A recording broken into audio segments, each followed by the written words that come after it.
I look back on my career, I think the most consequential decision I've ever been involved in was the decision to let the president, being elected last year, pick the Supreme Court nominee. Of course, my colleagues backed me up.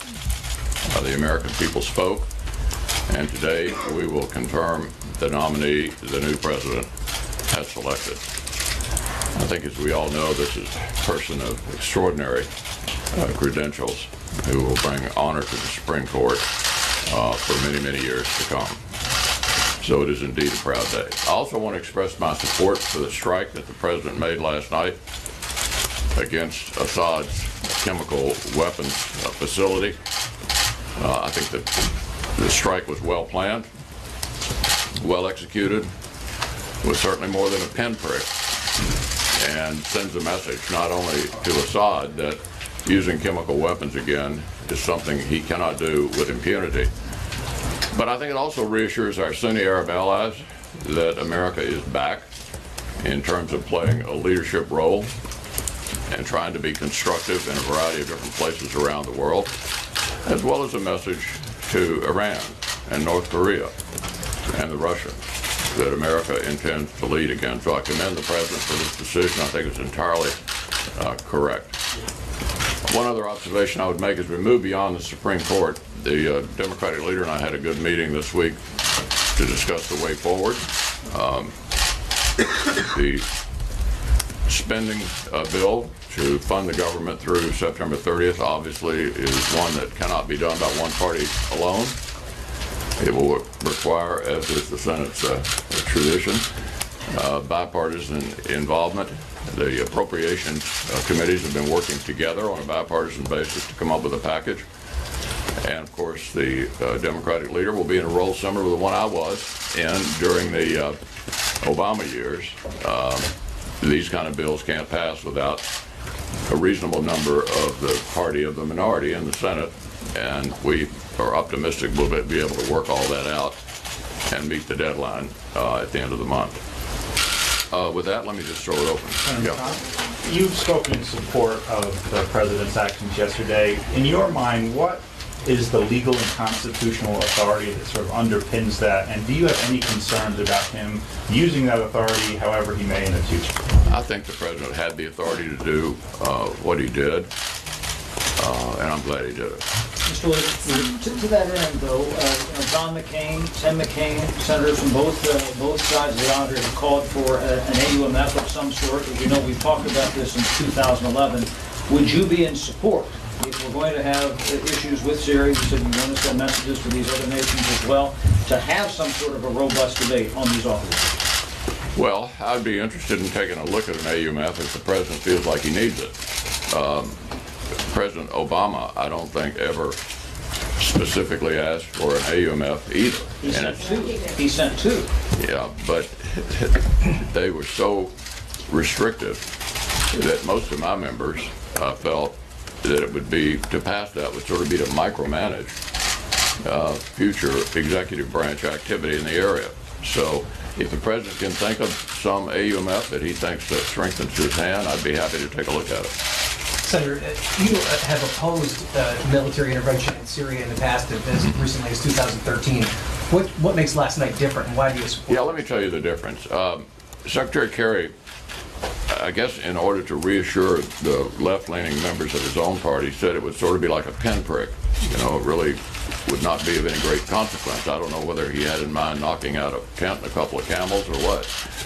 But this was a strike that was well planned, well executed, went right to the heart of the matter, which is using chemical weapons. So had I seen that kind of approach by President Obama, I'm sure I would have signed up. Do you believe we're at the point now where the U.S. policy should be Assad's removal in Syria? I think this strike was simply about don't use chemical weapons again.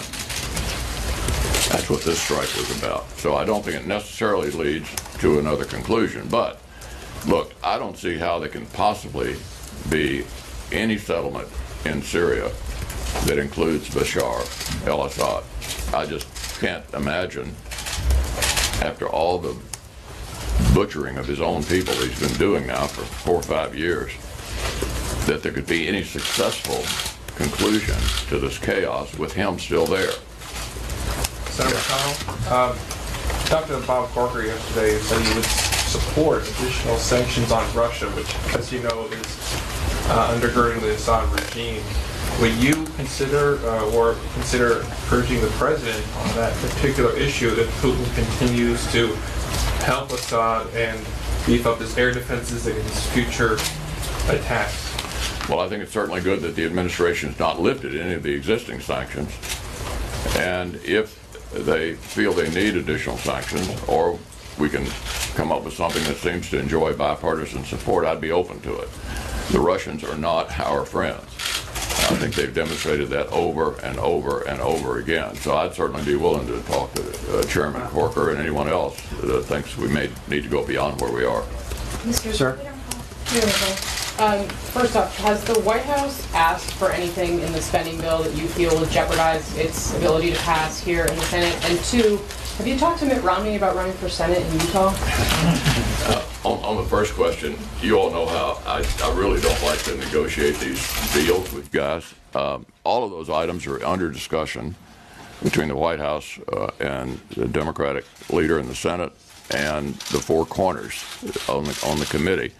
I can't specify how it all plays out. Yeah, I've had some conversations with Mitt Romney. Obviously, I'm an Orrin Hatch supporter, and Orrin has to decide what he wants to do. If he wants to run again, I'm for him. Sir, can you describe? Given that the president's... I'll get to you in a minute, yeah. Sir, can you talk about your interaction with the president and the administration on Syria? Are you satisfied with the interaction between the administration and I am. The vice president called me last night, excuse me, explained the rationale, how they were doing it, and I thought it made a lot of sense, and would be a strike that would be noticed, not some kind of pinprick, and be directly related to the reason the Tomahawks were sent in the first place, the use of chemical weapons. So I very much approve of what the president did. I think it was not only an important message to Assad, but to everybody else who may be wondering just what this new administration is going to be like. If I were one of our Sunni Arab allies watching this, I'd be encouraged that America was back in the business of being more assertive, less passive. That does not mean you're going to send in the troops every time there's a skirmish somewhere, but I thought it was very reassuring. Yeah. Given that President Trump was spurred to action in part because of some of the images that he saw of families, young children being killed by these chemical weapons, do you think he should reevaluate his policy towards refugees from that region, given that a lot of them are children? Yeah, I'm not going to give him any advice about that. America has always stepped up in these refugee situations. How many people we take is always under discussion. But obviously the refugees are not going to quit coming until the war stops. And one of the things that I think both Democrats and Republicans have said we ought to take a look at over the years is to create some safe zones, which would require some military action, but to create some safe zones inside Syria so people don't feel like they have to run for their lives. We already have an enormous number of people in Jordan and in Turkey, and of course many people have made it into Europe, having all kinds of destabilizing impact on Europe. We need to stop the refugee flow if we possibly can, and that's something I've heard people on both sides talk about a good bit. Leader McConnell. Yeah. Did you get any signal yesterday from the White House about what comes next? Will there be more military action, or did you get the sense that this? No, I think this strike was related to the use of chemical weapons only. So I don't interpret this as the first step toward anything else in particular, other than trying to eliminate, or at least to make sure that he knows there are consequences for doing this again. You mentioned this big spending bill is something you need to work, the president needs to work with Democrats on.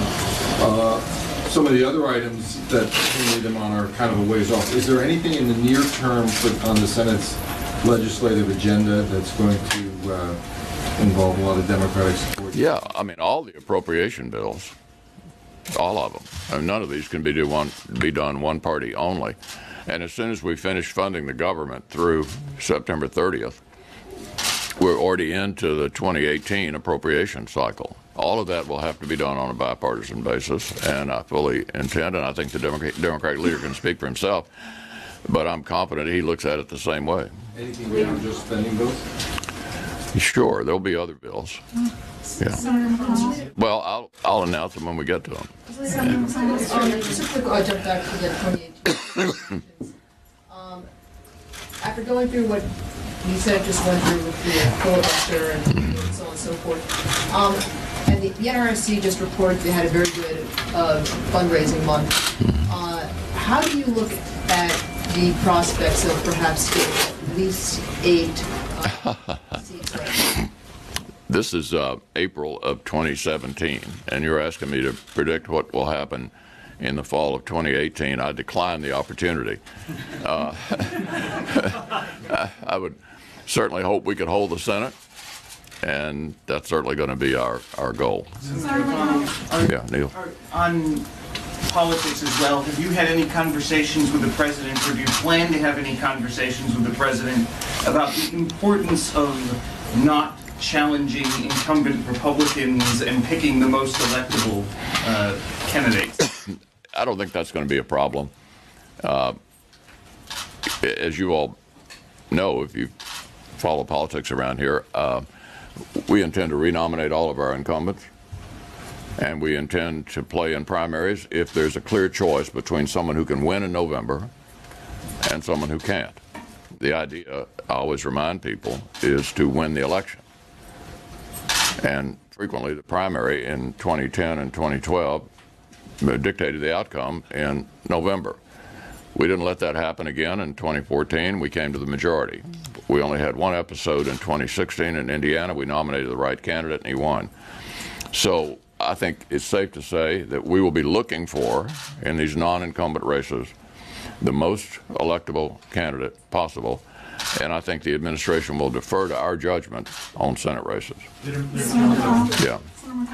Given what happened with the repeal and replace effort in the House, is there any consideration on tax reform to perhaps not using the reconciliation process and taking a more bipartisan approach?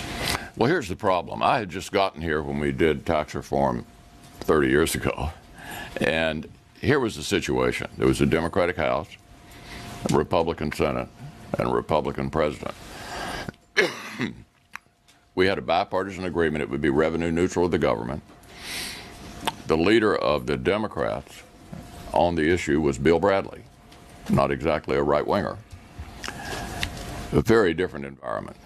Today's Democratic Party, it seems to me, believes that tax reform is about income redistribution. How much can we get out of successful people in order to push down to those who've been less successful? That's not about growing the economy. And so I would love to be able to do tax reform on a bipartisan basis, but I think most of the Democrats today believe tax reform is a tax hike. And tax reform is about making America more competitive. We didn't have a single year of 3% growth during the Obama years. We're not going to be able to realize opportunities for the next generation unless we get the country growing again. So I expect we'll be left with the reconciliation device because of essential lack of interest on the Democratic side in trying to get us going again. The two things that will get us going again, one is regulatory relief, and we've done 11 CRAs already. We hope to do a few more before the time runs out. The administration is trying on its own to curb, delay, or stop some of the most egregious regulations that have slowed the economy down. If we can succeed in serious regulatory reform and get a more rational tax code, we can get this country growing again, which will provide more jobs and opportunity for everybody. I'd love for the Democrats to be a part of that. I don't think they look at this the same way we do, as a jobs issue, and so I'm not anticipating their cooperation. Mr. McConnell. Yeah. Once more on Syria. You said you did speak to the Vice President last night. Senators from both parties have asked for an explanation from the administration of what is the president's strategy here after the military strikes. Do you have any indication from the administration of what is the broader Syria strategy at this point? And then secondly, I just wanted to follow up on the health care question. Really, I don't know why anybody's confused. I thought it was very clear what this strike was about. You don't use chemical weapons without consequences. I think that's a pretty clear message. And I don't necessarily read into that a larger strategy in the area, but they certainly want to try to prevent the mass killing of innocent people by the use of chemical weapons. I thought it was a very clear way to send the message. And so you don't expect any further? I don't know what we'll hear from them And then I just beyond that. Follow up on Obamacare and the attempts to repeal and replace. Do you have any sense that that is something that during the next work period could be taken up? Do you have any sense that the amendments that the House proposed yesterday are something that could get moving over here? What was the initial question again? Obamacare. Look, obviously this is pretty hard to do. And if the House is able to send something over to us, we'll take it up. And it'll be hard here as well. But the initial effort will be in the House, and I'm hoping that they can be successful and get something over to us. Mr. Leader, is the Yeah. White House working with Democrats on a spending bill? Yeah. So, because Senator Schumer seemed to suggest otherwise, that he's not been in communication with the White House. Oh, really? I thought, maybe I'm mistaken. I thought they were talking to each other. I know he and Director Mulvaney met this week. And A meet and greet, not a policy. okay, well, I'm not going to argue about that. That's up to him to answer that question. I thought they were in communication. Yeah. I was wondering, you said this is one of the most consequential decisions you've made to keep this seat open for the past year. The current president decide who's going to be on the Supreme Court. What do you think the ensuing debates impact is going to be on both the functionality of the Senate and the perception of impartiality of the Supreme Court? Yeah, well, I think it's important to remember, as you all heard me say over and over and over again, the business of filibustering executive branch appointments is a recent thing, invented, ironically, by the current Democratic leader of the Senate. I hope you all did at least listen to the facts. There's a lot of spin out here, but the facts are that the Democratic leader of the Senate invented filibustering judges. Where we are is back where we were as late as 2000, where executive branch appointments to cabinet positions, sub-cabinet positions, and court positions are dealt with a simple majority vote. The core of the Senate is the legislative filibuster. This business of filibustering judges was a creation of Senator Schumer when George Bush 43 got elected. Not a long-standing tradition of the Senate. The practical result of where we are now is we're back to where we were as late as 2000. And the best test of that would have been the Clarence Thomas nomination in 1991. Nobody would argue that was the most controversial Supreme Court nomination ever. You all know all it takes to get 60 votes in the Senate is one senator out of 100 to say, I want you to get 60 votes. Nobody did. That's a pretty strongly held custom. And that's the way the Senate operated until 2000. This notion that this somehow bleeds over into the legislative filibuster is untrue. I'm opposed to it. Senator Collins, as you know, is circulating a letter to Senator Schumer and myself of members who support the legislative filibuster. I would be the beneficiary, and my party would be the beneficiary of changing that. I'm opposed to changing it. I think that's what fundamentally changes the Senate. Republicans have always felt that way. I'll give you an example from ancient history. 1994, big Republican sweep. Took the House for the first time in 40 years, got the Senate back.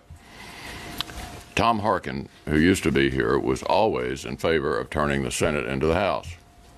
And on day one, he proposed a rules change to lower the threshold for everything to a simple majority. And every single member of the new, just elected, new Republican majority voted no. And they would have been, obviously, the beneficiaries of that. So it is not true that the executive calendar and how we handle that is the core of the way the Senate operates. The legislative filibuster is. I don't favor getting rid of that, even though we would have a short-term benefit from that. I'm optimistic that Senator Collins will get a lot of people signing the letter to the Democratic leader and myself having a similar view.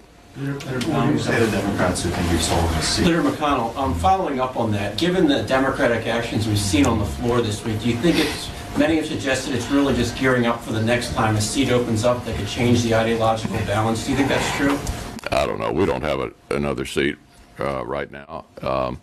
What I'd like to see after the recess is us, get back to some semblance of normalcy. I mean, you've watched the all-night sessions on cabinet appointments and a lot of other things that I think are pretty obvious a response to the core base of the Democratic Party, which is still really in deep depression over the outcome of the election. And I think it's time to move past that. I hope a lot of the Democrats who've been telling me privately they want to move past that will be able to do that publicly when we get back. And we'll have an opportunity to do it on the spending bill as soon as we get back. Yeah. McConnell, you said that the Syrian conflict can't be resolved with Assad still in power, and you'd also suggested you're open to creating safe zones. So does it concern you that this appears to be, that there doesn't appear to be a what's next from the White House? I think there's no easy answer to what's next. What I do think we're going to succeed in doing, which the previous administration started, and I think this administration is going to finish, which is to get ISIL out of Iraq. And the effort in western Mosul is underway. It's bloody and difficult, but I think that will succeed. Secondly, I think Secretary Mattis has indicated he's going to recommend a residual force stay behind in Iraq. There's a lot of finger pointing about who was responsible for leaving entirely in the early years of the Obama administration. The Obama administration said the Iraqis wanted us to go. A lot of the Iraqis said, no, we didn't. But regardless of whose idea it was for us to completely withdraw from Iraq, it was a bad idea. We needed a residual force left behind like we did in Germany and Japan and Korea. And President Obama, to his credit, left a residual force behind in Afghanistan. I think those units help guarantee that you don't have to sort of fight the war all over again. Yeah. You announced there's a briefing today for the Senate this afternoon, but are there any considerations to come back during recess to debate authorization? To debate what? To debate authorization for Syria. Are there any conversations about that? No. Okay, one more and we're out. With the vote on Gorsuch today, you will be single-handedly responsible for the one major legislative victory by the Trump administration so far. So I'm curious what evidence you can point to that this administration knows how to achieve legislative outcomes on the Hill. Well, I happen to think the congressional reviews that we've been doing are significant. They're going to save the economy billions of dollars, and when we finish doing them, we're hoping to entice all of you into finally writing a story about how much relief for the economy has occurred as a result of repealing these regulations. But look, we're just in the first quarter of the year. There's much left to be done, and I'm optimistic we're going to be able to accomplish a lot for the American people. Thanks a lot. Thank you.